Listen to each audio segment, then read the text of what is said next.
पण प्रत्येक गोष्टीला हे दुर्दैव आहे की सगळ्यांना आंदोलन कोर्ट कचेऱ्या केल्याशिवाय या सरकारमध्ये न्यायच मिळत नाही। जवळपास 70-80% जलजीवन मिशनची कामं ही अर्धवट राहिलेली आहेत। GR त्यांच्या सरकारने काढलेला आहे आणि त्यांच्याच सरकारमध्ये 2 गट आता झालेले आहेत। त्याच्यामुळे सरकारमधलेच लोक जर GRला चॅलेंज करणार असतील तर हे काहीतरी नवीनच खरं तर बघायला मिळतं। दर 2-3 महिन्यांनी पुणे म्युनिसिपल कॉर्पोरेशन, जिल्हा परिषद, कलेक्टर ऑफिस, PMRDA, वीज अशी सगळ्याच 1 महिना 2 महिना ज्याप्रमाणे कामं निघतात किंवा अडचणी येतात त्याच्यासाठी रेग्युलरली या मीटिंग्स आम्ही घेतो मतदारसंघाच्या बद्दल आणि तिथले माझे सगळे सहकारी जे रोज फील्डवर असतात ते साधारणपणे येऊन काय अडचणी आहेत या प्रश्न आम्ही एकत्रपणे मांडतो। आज काय होते मला वाटतं 3-4 मोठी आव्हानं आहेत की एक पाण्याचा प्रश्न सातत्यानंतर जलजीवन मिशनच्या एवढा मोठा निधी केंद्र सरकारकडून आला, महाराष्ट्र सरकारकडूनही तो आलेला आहे मॅच करून, आपल्याला आठवत असेल त्या काळात, पण दुर्दैवाने त्याचं इम्प्लिमेंटेशन किंवा त्याच्या मोठ्या गॅप्स आहेत। जवळपास 70-80% जलजीवन मिशनची कामं ही अर्धवट राहिलेली आहेत किंवा जर झाली आहेत पूर्ण तर त्याचा दर्जा चांगला नाही आहे आणि त्याच्यामुळे त्या सगळ्याचा रिव्ह्यू घ्यावा असं मी CR पाटलांना केंद्रातही विनंती केली होती आणि मी CR पाटलांचे जाहीर आभार मानते की ते केंद्रातले मंत्री असताना त्यांनी आम्हाला सगळ्यांना शब्द दिलाय की याचा इम्प्लिमेंटेशनचा जिथे जिथे आम्हाला वाटत की अडचणी झाल्या आहेत किंवा काही चुकीचं काम झालेलं आहे किंवा दर्जा चांगला नाहीये ती इन्क्वायरी लावतील। त्याप्रमाणे ते सगळ्याचा फॉलोअप घेण्यासाठी आम्ही सगळ्या जिल्हे दौंडमध्ये असेल, खडकवासला, मुळशी म्हणजे बारामती लोकसभा मतदारसंघात प्रत्येक तालुक्यात हे प्रॉब्लेम्स आम्हाला दिसत आहेत। शाळेच्या काही खोल्या आहेत, शिक्षकांच्या जागा रिक्त आहेत, अनेक ठिकाणी घनकचराचे काही इश्यूज आहेत, काही अंगणवाड्या असतील, स्मशानभूमी असतील, या सगळ्याचा आढावा घेण्यासाठी आम्ही आलो होतो आणि जिथे नाही आहेत तिथे सुधारणा करा आणि जिथे शाळेच्या ज्या सगळ्या ज्या खोल्या आहेत ज्या अगदी वाईट दर्जाच्या झालेल्या आहेत इतक्या वर्षात तर त्या सगळ्या रिपेअर करा अशी मागणी सगळ्यांची। नेपाळमध्ये अनेक महाराष्ट्रातील पर्यटक अडकलेले आहेत, त्यांना आणण्याच्या अजून हालचाली दिसत नाही, त्याची परिस्थिती गंभीर होत आहे। हो, याच्यासाठी मी स्वतः MEAला विनंती केलेली आहे। आम्ही सगळे मिळून फॉलोअप करतोय। महाराष्ट्रात भारतातून अनेक भागातून लोक आज नेपाळमध्ये अडकलेले ते सुरक्षित परत यावे याच्यासाठी सगळ्याच पातळीवर आम्ही प्रयत्न करतोय आणि मिनिस्ट्री ऑफ एक्सटर्नल अफेअर्सलाही आम्ही सगळ्यांनी विनंती केलेली आहे आणि तिथले काही आमच्या सगळ्यांचेच ओळखीचे लोक आहेत कारण का अनेक वर्ष नेपाळचे आणि भारताचे संबंध अतिशय चांगले राहिले। अनेक तिथले लोक आहेत जे भारतात काही कामासाठी येतात, शिक्षणासाठी येतात आणि आपलेही लोक तिकडे अनेक वेळा जातात पर्यटनासाठी, दर्शन घेण्यासाठी।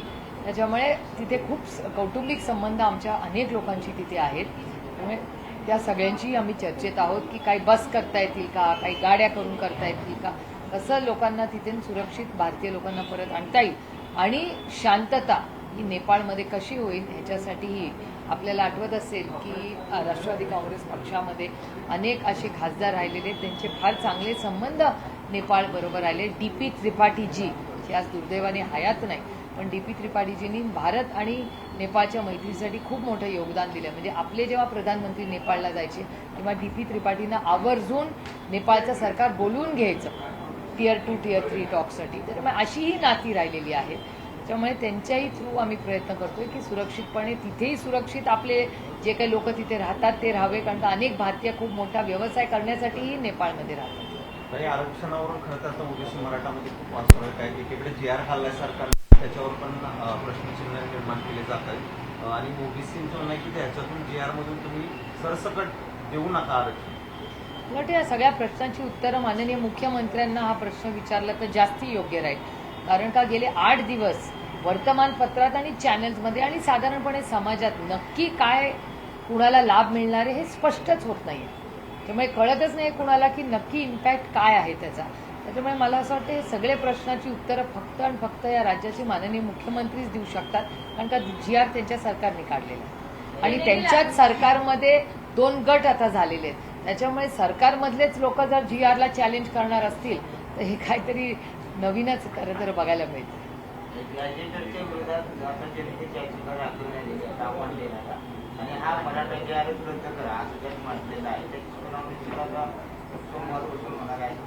नाही, ह्या सगळ्याची उत्तरं सरकारने दिला पाहिजेत। सरकारने ज्या पद्धतीने हे सगळे GR काढले आणि ते तर म्हणत होते की त्यांनी लॉ आणि ज्युडिशियरी डिपार्टमेंटशी सविस्तर चर्चा केली आहे. त्याच्यामुळे या सगळ्या प्रश्नांची उत्तरं आज जे काही राज्यामध्ये चाललेलं आहे त्याला पूर्णपणे जबाबदार महाराष्ट्राचं सरकार आहे. जाहिराती तर खूप खूप मोठ्या झाल्या, त्याची अंमलबजावणी व्हायला पाहिजे. ओबीसी पण आक्रमक होताना दिसतात, ते देखील मोर्चा घेऊन महामोर्चा घेऊन मुंबईला जाण्याची तयारी. हे खूप म्हणजे मिसहँडल केलेलं काम आहे. ज्या महाराष्ट्रामध्ये गुणागोविंदाने प्रेमाने आदराने विश्वासाने आपण सगळेच राहिलेलो होते कधी, पण ह्या काही लोकांच्या काही स्टेटमेंट्स असतील किंवा सगळ्यांची चर्चा न, मी अनेक वेळा विनंती केलेली आहे महाराष्ट्राच्या सरकारला की तुम्ही ऑल पार्टी मीटिंग बोलवा, सगळ्यांना कॉन्फिडन्समध्ये घ्या, आमची बोलायची मदत करायची तयारी आहे. तर महाराष्ट्र सरकारने ही कटुता वाढवू नये. हा खूप आदरणीय कैलासवासी यशवंतराव चव्हाणांच्या स्वप्नातला महाराष्ट्र, छत्रपतींचा महाराष्ट्र, शाहू फुले आंबेडकरांचा महाराष्ट्र आणि शांतता प्रिय हा महाराष्ट्र. पण प्रत्येक गोष्टीला हे दुर्दैव आहे की सगळ्यांना आंदोलन कोर्ट कचेऱ्या केल्याशिवाय या सरकारमध्ये न्यायच मिळत नाही. पण विरोधक आणि सत्ताधाऱ्यांनी सुद्धा मनोज जरांगेंच्या आंदोलनाला पाठिंबा दिला, त्याचं श्रेय घेतलं, मराठ्यांना न्याय मिळेल असं म्हटलं. मात्र त्या दोन्ही इश्यू जे आहेत ते तयार झाले. सरकार इतकी जबाबदारी तुमची आहे कारण तुम्ही तिथे पाठिंब्याला गेला होता. नाही, आम्ही विपक्ष आहोत. निर्णय कोणी घेतला? GR काढायचा अधिकार तुम्ही नाही ना. तुम्ही मतदान दिलं असतं तर GR आम्ही खुशी खुशी चांगले काढले असते, कुठली कटुता न आणता. GR कोणी काढला? जबाबदारी विरोधी पक्षाची नसते सर. जे सत्तेमध्ये असतात त्यांनी जबाबदारी घ्यायची असते, म्हणून तर ते सत्ताधारी आहेत. विरोधकांना कसं धरता तुम्ही? आम्ही विपक्ष आहोत. एका सशक्त लोकतंत्रामध्ये विपक्षचा अधिकार असतो विरोध करून ज्या चुकीच्या गोष्टी असतात त्यांना सरकारला जाब विचारणं. निर्णय घ्यायचा अधिकार आम्हाला नसतो एका सशक्त लोकशाहीमध्ये. सशक्त लोकशाहीमध्ये अधिकार घ्यायचा निर्णय हा फक्त आणि फक्त सरकारला असतो. GR आम्ही नाही काढलेला, GR सरकारने काढलाय. त्यामुळे सरकारला उत्तरं द्यावी लागतील. ठाकरे बंधूंमध्ये पावणे 3 तास चर्चा झाली. आगामी तुम्ही कशाला घड्याळ लावून बसलाय किती वेळ चर्चा होत करताय? करू द्या ना पण चर्चा. वाटाघाटीची चर्चा झाली. चंद्रकांत खैरेंचं एक वक्तव्य आलंय की महाविकास आघाडी तुटली तरी चालेल पण दोन्ही भाव एकत्र आले पाहिजे. तुम्हाला खरं एक सांगू का, तुम्ही वयाने खूप लहान आहात, त्याचे तुम्ही शाळेत असाल, पण काँग्रेस आणि राष्ट्रवादीची जेव्हा आघाडी होती ना तेव्हा सगळ्या इलेक्शन आम्ही वेगळे लढायचो. विचार आहे, सगळे लढलेले आहेत. आम्ही जिल्हा परिषद, कॉर्पोरेशन, काँग्रेस आणि आम्ही वेगळेच लढायचो. कधी एक लढलोय? आप्पासाहेबांना विचारा, आप्पा बोला. कधीच नाही. स्थानिक स्वराज्याच्या सगळ्या इलेक्शन राष्ट्रवादी काँग्रेस एक होती तेव्हा, आणि काँग्रेस आम्ही वेगळे वेगळेच लढायचो. स्थानिक लोक निर्णय घ्यायचे, इथे आघाडी करायची, इथे जिल्हा तर सोडा, तालुक्याला हे लोक निर्णय घ्यायचे. आप्पासाहेब ठरवणार की दौंडमध्ये कोण आघाडी कोणाची करायची, कारण का स्थानिक वेगळं असते परिस्थिती आणि ही सगळ्यांकडे आहे, फक्त आमच्याकडे नाही. तुम्ही बघूया ना काय होतं. एवढी घाई कशाला? महाविकास आघाडीला अडचण वाटते ही काहीतरी? कशाची अडचण? असं होत नाही ना. जसं इलेक्शन होईल चर्चा होतील, घाई काय आपल्याला? चर्चा तर होऊ द्या. काल वडेट्टीवार साहेब याच्या संदर्भात म्हणले की आम्ही राज ठाकरे जर आमच्यासोबत येणार असतील तर आम्ही हायकमांडशी बोलू. तर त्याच्यावर मी कसं काय बोलणार? लोकशाही आहे आमच्याकडून तरी, त्यामुळे कोणी काय बोलायचं आपल्याला अधिकार. तुम्ही राज ठाकरेंना सोबत घेणार आहात? तो फक्त नाही, आमचा जो निर्णय असेल तो एकत्र चर्चेतून येतो ना. आमची एकल्ली काम नसतं, सगळ्यांची चर्चा करून आम्ही बोलतो. त्याच्यामुळे तुम्ही बघितलं असेल, परवा काँग्रेसचे सगळे लोक उद्धवजींना जाऊन भेटून आले, नंतर उद्धवजी आणि राजजींची काल मीटिंग झाली. म्हणजे एका सशक्त लोकशाहीमध्ये चर्चा तर झालीच पाहिजे ना. चर्चेतूनच मार्ग निघतात. बिहारमध्ये विशेष मतदार यादीचं राष्ट्रवादी म्हणून तुमची काय भूमिका असेल? आमची भूमिका अशी आहे की महाराष्ट्राच्या हिताचं जे असेल आणि आमच्या समविचारी पक्षांबरोबर आम्ही नेहमीच आमच्या विचारधारेबरोबर एकत्र काम करायची आमची सगळ्यांचीच भूमिका आहे. कारण का आमच्यासाठी देश पहिला, मग राज्य, मग पक्ष आणि मग कुटुंब. त्याच्यामुळे आम्ही देशाच्या, राज्याच्या, पक्षाच्या इथून या ऑर्डरमध्ये आम्ही काम करतो. त्यामुळे देशाच्या आणि राज्याच्या जे हिताचं असेल ह्याच्यासाठीच आम्ही इथं एकत्र आहोत. राज बिहारमध्ये ठाकरेंचं विशेष स्वागत होईल असं वाटतं? आम्ही समविचारी जे आहेत एकत्र काम करायला चांगलीच गोष्ट आहे ना. बिहारमध्ये विशेष पडताळणी झाली आहे मतदार यादीची आणि तशीच महाराष्ट्रात आणि देशभरात घेण्याची तयारी आता दिसून येते. आणि काय करताय? नाही, आम्ही स्वागत करतो. आमचं म्हणणं आहे पारदर्शकच कारभार झाला पाहिजे ना. कशाला कोणाची नावं 4 ठिकाणी 8 ठिकाणी, कोणी नाहीच, एका घरात 800 लोक राहत आहेत, ते कुठलीही पद्धत. त्याच्यामुळे जर कोणीही एखादी संस्था असेल किंवा देशात असेल जर पारदर्शकता येत असेल तर त्याचं आपण सगळ्यांनीच स्वागत केलं. काही नेपाळ प्रकरणावर भाजपने आदेश काढलेला आहे की मंत्री खासदार कोणीही बोलायचं नाही असं त्यांनी सूचना दिलेल्या आहे. भाजप त्याकडे गांभीर्याने बघत नाही असं वाटतं. नाही, त्याचं काहीतरी कारण असेल ना का बोलत नाहीये. तुम्ही व्हिडिओज बघताय काय येत आहे ते खूप चिंताजनक आहे. आणि आपलं काय झालंय जिओ पॉलिटिकली आपण जिथे बसलेलं म्हणजे भारतमध्ये आहे, आपला श्रीलंका, बांगलादेश, नेपाळ, पाकिस्तान तुम्ही बघा ना आपली काय परिस्थिती आहे. त्याच्यामुळे आज भारताने खूप, आणि तुम्हाला आठवत असेल ऑपरेशन सिंदूरच्या वेळेस आम्ही ताकदीने प्रधानमंत्र्यांबरोबर या देशाच्या हितासाठी आम्ही सगळे एकत्र बनलेलो. त्याच्यामुळे जेव्हा नॅशनल इश्यूज येतात त्याच्याबद्दल आम्ही म्हणजे आम्हीही म्हणजे राष्ट्रवादी काँग्रेस पक्ष हा पहिला पक्ष होता आणि आदरणीय पवार साहेबांनी पहिलं स्टेटमेंट केलं होतं विरोधी पक्षातून की जेव्हा ऑपरेशन सिंदूर झालं किंवा पेहलगामवर अटॅक झाला की ताकदीने आमचा पक्ष देशाच्या हितासाठी प्रधानमंत्र्यांच्या मागे तुम्ही जो निर्णय घ्याल त्याला, आणि त्याच्यानंतर लगेच काँग्रेसनी पण तीच लाईन घेतली. त्याच्यामुळे पूर्ण विरोधी पक्ष ऑपरेशन सिंदूरच्या वेळेस हा नॅशनल इश्यू आहे, हा आतंकवादी हमला आहे म्हणून सरकारच्या बरोबर ताकदीने उभं राहिले. ऑपरेशन सिंदूर संस्थेचे भाजप आमदार म्हणतात की संधी मिळाली तर महाविकास आघाडी सोबत जाऊ. स्वागत करू ना आम्ही. नाही, ऑपरेशन सिंदूर अजूनही ऑपरेशन सुरू आहे, मात्र भारत पाकिस्तान सामना होणार आहे तर त्याच्यावर याचिका दाखल केली होती की तो सामना होऊ नये. कोर्टाने ती याचिका फेटाळली आहे. कसं बघतं आहे? आता isakal.com आहे देशातील नंबर 1 ची मराठी न्यूज वेबसाईट. प्रत्येक अपडेटसाठी isakal.com ला नक्की भेट द्या. भारत सरकारची लाईन क्लिअर असली पाहिजे. आमच्या सगळ्यांचंच तेच मत आहे की एकदा जे काय म्हणजे एकीकडे तुम्ही म्हणता पाणी आणि रक्त, ती लाईन होती त्यांची ना, खून और पाणी एक साथ नाही बह सकता, हे आपण सगळ्यांनीच ऐकलेले आहे ते लाईन्स. त्याच्यामुळे भारत सरकारने एक स्टँड घेतला पाहिजे आणि त्या स्टँडवर त्यांनी राहिलं पाहिजे. कारण का आपण सिग्नल काय देतो देश जगाला.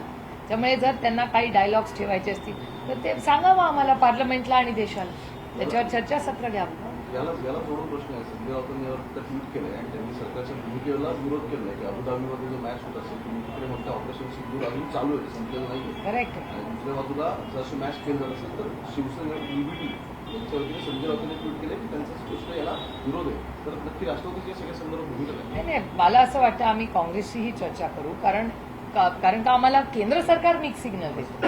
म्हणजे मी स्वतः अनेक मीटिंग्सला गेलेले आहे तेव्हा ते म्हणायचं water and blood cannot flow together. तर मग जिथे पाणी, जी आपली दैनंदिन रोजची गोष्ट आहे प्रत्येक माणुसकीची, तिथे तुम्ही नाही म्हणताय पाणी सोडायला, तर जिथे पाणी आणि ब्लड कॅनॉट फ्लो टुगेदर, मग ही क्रिकेट मॅच कुठून आली? काही विषयच येत नाही ना. मग भारत सरकारने त्यांचा स्टँड बदलला असेल तर त्याच्याबद्दल भारत सरकारने क्लॅरिफिकेशन दिलं पाहिजे की नक्की काय भारताचं धोरण आहे. आणि मी विचारणार आहे भारत सरकारला, कारण का आम्ही ऑपरेशन सिंदूरला देशाच्या हितासाठी आतंकवादाच्या विरोधात ताकदीने आम्ही उतरलो आणि भारत म्हणून एक भारतीय म्हणून आम्ही एकत्र लढलो. किंवा पक्ष नाही, विचारधारा नाही, सगळं बाजूला आपल्या देशाच्या हितासाठी एक राहिलो. तर एकीकडे देश पातळीवर आपण एकत्र असताना हा स्टँड बदललाय का याचं उत्तर भारत सरकारने द्यायला लागेल. आणि हा प्रश्न मी विचारीन भारत सरकारला की नक्की स्टँड काय. नाही, माझं म्हणणं आहे की स्टँड बदललाय का, कारण का हा फॉरेन पॉलिसीचा इश्यू आहे. जेव्हा फॉरेन पॉलिसीचा इश्यू येतो, मी तुम्हाला नेहमी सांगते की फॉरेन पॉलिसीच्या बाबतीत आम्ही थोडंसं सगळे सांभाळून एवढ्यासाठीच बोलतो. याचं कारण असं की तो देशाचा विषय आहे. तुम्ही आज हा प्रश्न मला विचारलाय, मी आजच MEAला विचारेन की बाबा what is the policy of government of India. आम्ही ताकदीने तुमच्याबरोबर या आतंकवादी हमल्याच्या विरोधात आम्ही ताकदीने उभं राहिलो. मग तुम्ही डायल्यूट केलाय का तुमचा स्टँड? हे बोललं पाहिजे त्यांनी की जर भारत सरकारने डायल्यूट केला असेल स्टँड तर मग एक चिंताजनक आहे ना. एकीकडे water and blood will not flow together आणि दुसरीकडे तुमचा दुसराच काहीतरी पॉलिसीमध्ये कन्फ्युजन आहे भारत सरकारच्या. हे चिंताजनक आहे. सरकारने एक काहीतरी पॉलिसी ठरवली पाहिजे ना. असं सिलेक्टिव्ह होऊ शकत नाही ना. तर मी जरूर MEAला विचारीन आणि मी तुम्हाला याचं उत्तर देईन. MEAकडून क्लॅरिफिकेशन आलं. बरोबर आहे. काय ते फॉरेन पॉलिसी जरी विषय असतात ते सुद्धा रिजनल पॉलिटिक्समध्ये रिप्रेझेंटेशन दिसत नाही. म्हणून संजय राऊतांचं नाही, रिजनल पॉलिटिक्स नाही. मला असं त्यांचा मुद्दा असा आहे की ते तुमचे एकतर अलाय पार्टनर आहे आणि दुसरं त्यांचं असं म्हणणं आहे की जर सरकार हे करणार असेल तर आमची महिला आघाडी सिंधू रक्षा नावाचं आम्ही मग त्याच्यावरती कॅम्पेन चालवून आम्ही रस्त्यावरती. नाही, मला असं वाटत नाही की हा राऊत साहेबांसाठी हा राजकीय विषय आहे. हा एक इमोशनल विषय. तुम्ही सगळेजण जगदाळेंच्या घरी किती वेळा माझ्याच बरोबर आलेला आहेत, आपलीच भेट झालेली आहे. कधीतरी त्या मुलीचा कधी विचार केलाय कोणी? तिची अजून नोकरी फायनल नाही झाली. आपल्याला सगळ्यांना माहिती आहे, तुम्ही तेवढाच फॉलोअप करता जेवढा मी करते. तो काय आपण राजकारण म्हणून करत नाही, माणुसकीच्या नात्याने करतो. त्या घरात तिचे वडील नाहीत याचं दुःख रोज आहे. म्हणजे त्यांची आई मी कधीच विसरणार नाही. मी जेव्हा जेव्हा त्यांना भेटायला जाते त्यांची आई एकच गोष्ट सांगते की ताई, मी जेव्हा जेव्हा डोळे बंद करते तेव्हा फक्त त्या आतंकवाद्याचा चेहरा मला दिसतो. त्याच्यामुळे त्यांचं दुःख आणि त्याच्यानंतर सरकारने, कुठल्याही सरकारने या आतंकवाद्यांच्या बरोबर झिरो टॉलरन्स जर तुमचं, आणि हेच सरकार म्हणते ना दिस इज द न्यू नॉर्मल, मग हा कसं काय न्यू नॉर्मल? त्याच्यामुळे मला असं विचाराल तर राऊत साहेबांनी हा एक इमोशनल इश्यू आपल्यासाठी आहे. हा फक्त राजकीय विषय नाही आणि हा राजकीय विषय नाहीच आहे. मी जरूर राऊत साहेबांनाही फोन करून विचारेन, कारण का राऊत साहेबांचा जो स्टँड आहे तो एक माणुसकीचा स्टँड आहे. एकीकडे तुम्ही पाणी सोडणार नाही म्हणता आणि दुसरीकडे क्रिकेट खेळायला हो म्हणता. मग blood and water will not flow together, मग how will cricket play together? हा प्रश्न येतोच ना. त्यामुळे हा गांभीर्याने विचारला आणि उगाच मला फक्त सरकारवर टीका करायची नाही, पण मला गांभीर्याने हा प्रश्न विचारायचा आहे. भारत सरकारने याचं उत्तर द्यावं लागेल. भारत सरकार शिवसेना 14 तारखेपासून माझं पंतू माझा देश असं आंदोलन राज्यभर करणार. नाही, कारण का तुम्हाला आठवत असेल ऑपरेशन सिंदूरच्या वेळेस केवढी मोठी कॉन्ट्रोवर्सी झाली. ते बघा, सिंदूर आमच्यासाठी काय ती एक टॅगलाईन नाहीये. प्रत्येक भारतीय किंवा कुठलीही जगातली महिला असेल म्हणजे त्यांच्याकडे कुंकू नाही, दुसरं काहीतरी असू शकतं. त्या खूप इमोशनल गोष्टी असतात आम्हाला. आणि ज्या 26 कुटुंबांनी त्यांच्या घरातले करते पुरुष कमवले, त्यांच्या दुःखाचा विचार कोणीतरी केला पाहिजे ना. इतका असंवेदनशील असून कसं तरी काही राजकीय नेत्यांचं म्हणणं की नेपाळमध्ये जी आता परिस्थिती उद्भवली, कदाचित देशामध्ये आपल्याही तसे काहीशे लोकांचा म्हणजे जे बेरोजगारी असेल किंवा इतर अनेक प्रश्न असेल की त्याची उद्भवू शकते. काय वाटते सगळ्यांच्या? कसं आहे, मी पहिल्यांदाच पाहिलं, तुमच्याच चॅनलवर दाखवलं की धाराशिवमध्ये काल एका हायवेवर झालं. तर मी तर आप्पासाहेबांना फोन केला, मला वाटलं हे आपल्या इथल्या कुठल्या हायवेवर होतोय का, की कारण का तसाच रस्ता आमच्याकडे दौंड इंदापूरला कनेक्ट होताना भिगवणला आहे, दौंडवरनं जाताना. तर धाराशिवचा तो होता. नंतर क्लॅरिफिकेशन आलं त्याचं तुमच्याच चॅनलवर की दिवसा ढवळ्या लुटले जात आहेत ट्रक. हे शॉकिंग आहे. महाराष्ट्रात कधी पाहिलंय का आपण? क्राईम सगळीकडे वाढलाय. आजच कुठेतरी पाहिलं सकाळीच येताना मी टीव्हीवर कुठल्या तरी चॅनलवर की कोणीतरी कोयता घेऊन गेला आणि दुकानच फोडली. हे कुठली नवीन पद्धत? हे क्राईम कधी वाढतो? क्राईम अशा वेळेस वाढतो जेव्हा इकॉनॉमिकल सिच्युएशन क्रायसिसमध्ये असते. त्याच्यामुळे हे अर्थातच, आणि हे वारंवार आम्ही केंद्र सरकार, मी फक्त या सरकारवर टीका करत नाहीये, मी सरकारला आठवण करून देते की प्लीज आत्मचिंतन करा. तुमच्या स्कॉलरशिपचे पैसे वेळेवर येत नाहीत. आता हे सगळे बसलेले यांना विचारा, जलजीवनचे मिशनचे पैसे यांचे का नाही आलेले? पाण्याची कामं अर्धवट पडली आहेत, शाळेची कामं अर्धवट पडली आहेत, सरकारकडे पैसेच नाहीये. आणि पॉप्युलर स्कीम्स हे सरकार करत राहतं इलेक्शनच्या आधी, आणि नंतर आमच्या जशा महिलांचे 26 लाख महिला महाराष्ट्रातल्या लाडक्या बहिणी योजनेतून पहिला टप्पा म्हणते मी कमी केलेला आहे. पण मग कोण आहे ह्याला जबाबदार? हे सरकार ना. या सरकारचा फिस्कल डेफिसिट बघा तुम्ही. फिस्कल डेफिसिट मॅनेजमेंट हा कायदा अटलजींनी केलेला, मी किती वर्ष तुम्हाला या कायद्याबद्दल सांगतो, तो मॅनेजच होत नाहीये. फिस्कल डेफिसिट मॅनेजमेंटच नाहीये. कोलॅप्स झालंय महाराष्ट्राचं. मग कोण या इकॉनॉमीची जबाबदारी घेणार? जीएसटी मध्ये होणारे बदल त्यांनी खरंच बूस्ट होणार आहे का नाही इकॉनॉमी, हे कालच ठरवेल ना. आता कसं कळेल आपल्याला? नोकऱ्या जात आहेत हिंजवडीला. हे हिंजवडीचे विचार आहे ना, 12,000 नोकऱ्या एकट्या इन्फोसिसनी काढलेल्या. खूप चिंताजनक परिस्थिती आहे. मुलांना नोकऱ्या मिळत नाहीयेत. किती एमबीए मुलं आपल्या सिम्बायसिस वगैरे आपल्याच भागाचं सांगते ना, एवढी मुलं ऑन कॅम्पस मुलं, केवढे पॅकेजेस यायचे. आपणच किती कार्यक्रमाला सिम्बायसिसला जायचो, अशा कार्यक्रमाला. कुठे आता तसा माहोलच नाही. दुर्दैव आहे, कारण का slow down in the economy. आणि हे जिओ पॉलिटिकल सिच्युएशनमुळे परवा आता जसं ह्याला ओमान मध्ये अटॅक झाला, हे चिंताजनक आहेच ना. आपल्या जवळच आहे, सगळे शेजारची जवळची राज्य. कतारमध्ये, सॉरी ओमानला नाही, कतारला अटॅक झाला. जलजीवनला पैसे नाहीत म्हणून दुसरीकडे आपल्याकडे डीपीसीचा निधी असतो, जिल्हा परिषदेच्या सेफचा निधी असतो. तर याच्याबद्दल काही ठराविक आमदार आहे, ठराविक लोकप्रतिनिधी आहे, हेच पैसे आणि त्यांची कामं मंजूर होत आहेत. तर प्रशासकीय राजवटीत आपल्याला तरी विश्वासात घेतलं जातंय का? नाही, एक तर महाराष्ट्र सरकारची काम करायची पद्धत वेगळी आणि केंद्र सरकारची वेगळी. मी चांगल्याला चांगलं म्हणेन, कारण केंद्र सरकारमध्ये ह्या सगळे बसलेले आहेत आणि रेग्युलर सगळे फॉलोअपही घेत असतात. केंद्र सरकारमध्ये कधीही विरोधात आम्ही आहोत म्हणून कामं होत नाहीत असं होत नाही. गडकरी साहेब असतील, रेल्वे मंत्रालय असतील, आमचे काही स्टॉपेजेसवर वाद असतील की बाबा ही स्टॉप ट्रेन थांबवा, मग ते नाही म्हणतात वगैरे अशा गोष्टी. पण इन्फ्रास्ट्रक्चरच्या बाबतीत किंवा जलजीवन मिशनचे पैसे असतील, आम्हाला कधीही केंद्र सरकारमधला एकही मंत्री नाही म्हणत नाही. आणि पैसे नसतील डिपार्टमेंटकडे तर सांगतात आम्हाला आता बजेट नाहीये, ही आमची अडचण आहे, म्हणून मला कमी करून दुसऱ्याला देतात असं होत नाही केंद्र सरकारनं. आणि खूप मी म्हणजे जड अंतःकरणातून म्हणते की महाराष्ट्रामध्ये एक नवीन कल्चर आलेलं आहे जे खूप वेदना देणार आहे. तर शेवटी आम्हीही लोकप्रतिनिधी आहोत, आम्हाला ह्याच लोकांनी निवडून दिलंय. आम्ही विरोधी पक्षात आहोत म्हणून तुम्ही आम्हाला निधी देणार नाही. आणि जे सत्तेमध्ये आहेत आणि जे कदाचित सत्तेमध्ये आत्ता तुमच्या बरोबर आले पण तुमच्या विचारधारेचे नाही, ते सोयीप्रमाणे आता तुमच्या बरोबर आहे, मग ह्या राजकारणाला अर्थ काय राहिला? मग ती कॉन्ट्रॅक्टरीच झाली. मग कसलं ते राजकारण? हे दुर्दैव आहे की अस्वस्थ करणारी परिस्थिती महाराष्ट्रात आली. म्हणजे अशा वेळी सगळेच जर सत्तेमध्ये जायला लागले तर ह्या राजकारणाला, विचारधारेला काही अर्थच राहणार.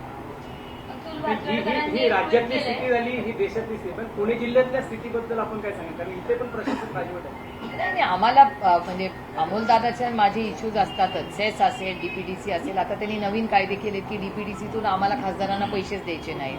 मग सेस, आणि सेसचं उत्तर कुठलंच सरकार देतं, कारण का सेस कलेक्ट केला जातो तो नक्की कुठे जातो त्याचं उत्तर खरंच आम्हाला मिळतच नाही. त्याच्यामुळे दुर्दैव आहे की असं कधी नव्हतं. एक काळ असा होता की विरोधक होता त्याला तेवढेच पैसे दिले जायचे जेवढे सत्तेतल्याला द्यायचे. असं कधीच असं झालं नाही. पण हे नवीन कल्चर आले आता दुर्दैवाने महाराष्ट्रात. पण हे महाराष्ट्राची ही म्हणजे अनेक वर्ष आम्ही सत्तेत राहिलो पण आम्ही कधी विरोधकांना नाही म्हणलं. मोहन भागवतांचा वाढदिवस, शुभेच्छा. जिओ हजारो साल साल के दिनों 50. पंतप्रधान नरेंद्र मोदींनी मोहन भागवतांचं कौतुक केलेलं आहे. मात्र गेल्या काही दिवसापासून त्यांच्या वयावरून सुद्धा संघ आणि भाजपात तो त्यांचा अंतर्गत प्रश्न आहे. मी माझ्यापेक्षा वयानी किंवा पदानी आणि वयानी मोठ्या माणसांबद्दल कधीही काही बोलत नाही.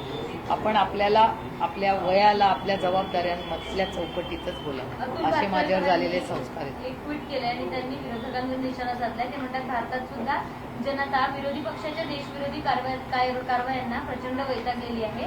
जनतेच्या विरोधी पक्षाच्या विरोधात नेपाळसारखा उद्रेक विरोधकांमुळे भारतात होऊ शकतो. बघा, एक लोकशाही आहे. सत्तेमधलं काहीतरी पॉझिटिव्ह बोललं असतं तर मी त्याचं मनापासून स्वागत केलं असतं. काही झालं तरी शेवटी चूक आमचीच असते. विरोध एवढं मोठं तुम्हाला मॅन्डेट फ्रॉम गल्ली टू दिल्ली सगळं त्यांचं सरकार असताना सगळी टीका आमच्यावरच असते. हे खूप गमतीशीर आहे. विरोधकांनी भ्रष्टाचार, परिवारवाद आणि वारंवार खोटं बोलणं हे देखील आवर्त घ्यावं असंही त्यांचं म्हणणं आहे. बरोबर आहे त्यांचं. परिवारवाद सगळा आमच्याचकडे ना. भारतीय जनता पक्ष आणि त्यांच्या मित्रपक्षात परिवारवाद नाहीच आहे ते पण. आणि भ्रष्टाचाराचं बरोबर आहे. आमच्याकडे वॉशिंग मशीन नाहीये. वॉशिंग मशीन फक्त त्यांच्याकडेच आहे. त्याच्यामुळे त्यांच्याकडेच्या वॉशिंग मशीन मधून भ्रष्टाचार निघतो.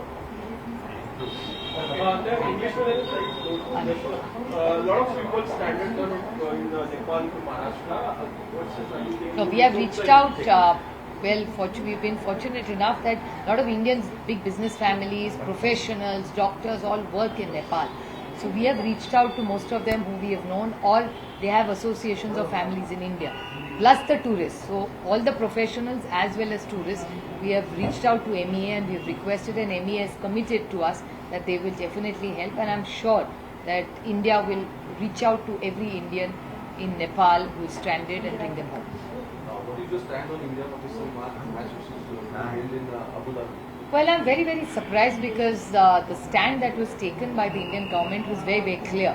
During Operation Sindoor, Government of India made it very clear, and I remember every speech that came from the Treasury benches that water and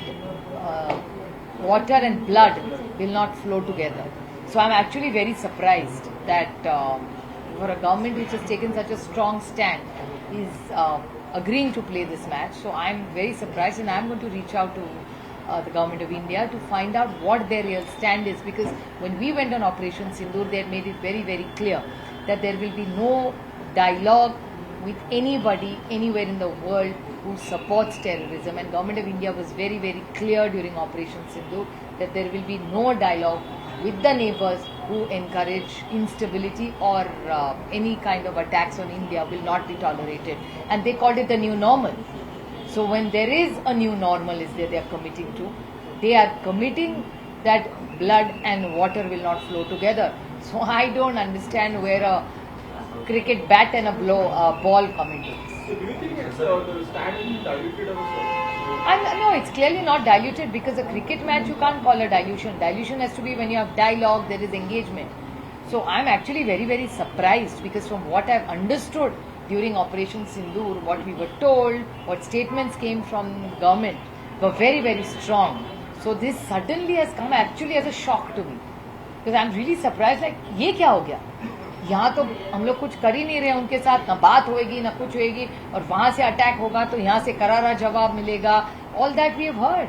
So suddenly where this is coming from is a shock to all of us. Shivsena announced to join to do a protest against this. So will you be joining them? No, you're just telling me about it. I'm not aware of the protest, but I will definitely ask them what they're doing. Since you're asking me, I will reach out to Shiv Sena and ask them what plans they have. Ma'am, there are reports that election commission is planning to do a SIR on the line of Bihar. SIR to be done in the national level. Well, we are requesting everybody that इस देश में इस हर एक को Bharat Ratna doctor Baba Saheb Ambedkar ने हर एक को एक ही अधिकार दिया, हर एक को हर नागरिक को एक वोट. तो उससे वही पारदर्शक तरह से काम होना चाहिए, और अगर पारदर्शकता से काम हो तो हम सब ने उसका स्वागत करना चाहिए. We must encourage transparency in any government. You're part of the delegation, visited some different countries, but now what do you think? Isn't it a very contradictory what government is claiming, what government was actually claiming during the Operation Sindoor, and what is the... No, I'm in complete shock, because the stand that the strong action and stand Government of India took against terrorism is completely changed today. So I'm really surprised and shocked, and I will be definitely asking the government this question, and government will have to answer these questions, because we are very concerned about all those 26 families who lost their lives in that. Who is going to be accountable for it? जवाब तो देना पड़ेगा सरकार. Ma'am, you are keeping all-party meet on Nepal. No, I've asked for all-party meeting on the economy, on all globally what is happening, because I think either we should have an all-party meeting and discuss all the situation in all our neighborhood. Our entire neighborhood is very, very volatile right now. So I think either an all-party meeting or call a 5-day session, and let's have a discussion on all this, take some inputs also from both sides, the opposition and treasury, in the larger interest of the nation, for a good foreign policy and an outreach program to make sure that our entire continent lives in peace and harmony. Because any disruptions anywhere around us, we can affect our economy and many other things in our country. Sanjay Singh सांसद है, उन्हें house arrest KIA गया है recently. जब कश्मीर में थे तो कश्मीर में guest house में उन्हें अभी अरेस्ट करने की कोशिश है, और अभी जब अब्दुल्ला वहाँ आए तो उन्हें मिलने भी नहीं किया. वीडियोस वायरल हो रहे इसके कि वो wanted to meet him but he couldn't. एक संजय सिंह अंदर है वहाँ, जो गेट पे चढ़ने की कोशिश कर रहे हैं अब्दुल्ला को मिलने के लिए. Abdullah standing outside. This is shocking. I'm actually shocked if this is true. I will definitely take information, because in a free country, हर एक को एक दूसरे को मिलने का अधिकार है. ऐसे कैसे रोका जा सकता है किसी को?